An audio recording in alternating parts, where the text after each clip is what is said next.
بسم الله الرحمن الرحيم والصلاة والسلام على سيدنا محمد أشرف المخلوقين وعلى آله وصحبه وسلم تسليما أما بعد.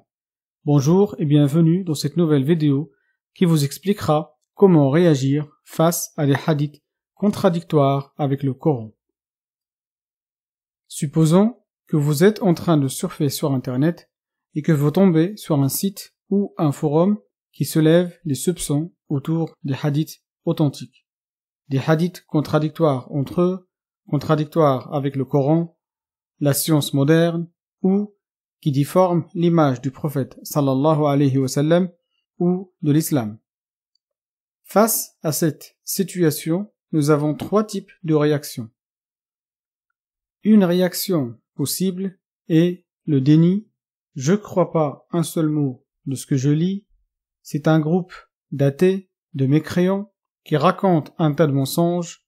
Je m'arrête là et je quitte le site et je continue ma vie, comme si rien n'était. La deuxième réaction est la curiosité. Je regarde un peu quelques exemples, je fais quelques recherches et vérifications de l'exactitude de leurs soupçons. Leurs soupçons sont vrais et vérifiables dans nos livres de hadith. J'ai une foi inébranlable. Je me dis, cela ne me regarde pas, il y a forcément une explication à tout cela, je laisse ça aux savants.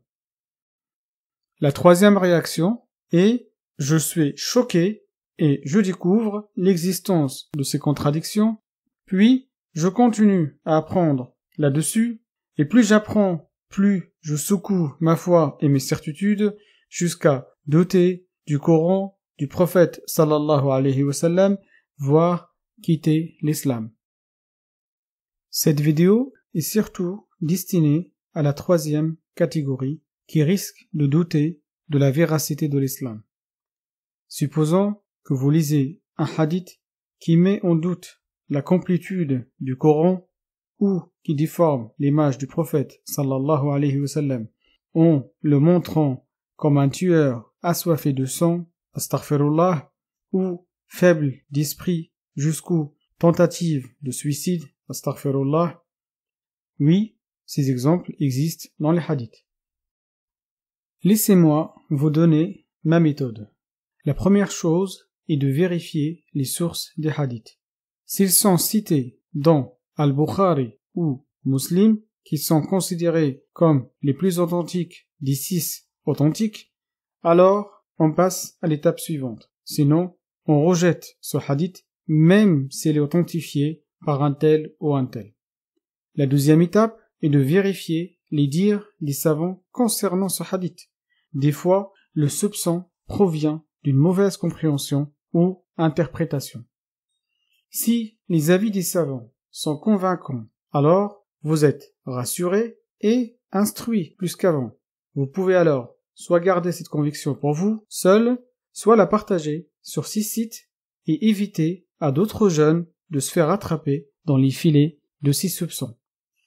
Si au contraire, les réponses des savants sont que tentatives désespérées pour maquiller cette contradiction et que vous n'êtes pas convaincu et ces soupçons risquent de secouer vos certitudes, alors rejetez ce hadith, l'esprit tranquille.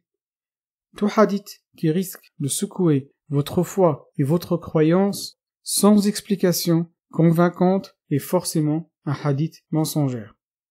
J'ai fait d'autres vidéos. Peut-on rejeter un hadith? D'où viennent les hadiths? Je les mettrai dans la description de cette vidéo. Je vous conseille de les regarder. Cette vidéo est terminée. S'il vous a plu, merci de vous abonner, de la liker et de la partager avec vos connaissances et de laisser des commentaires constructifs. À bientôt.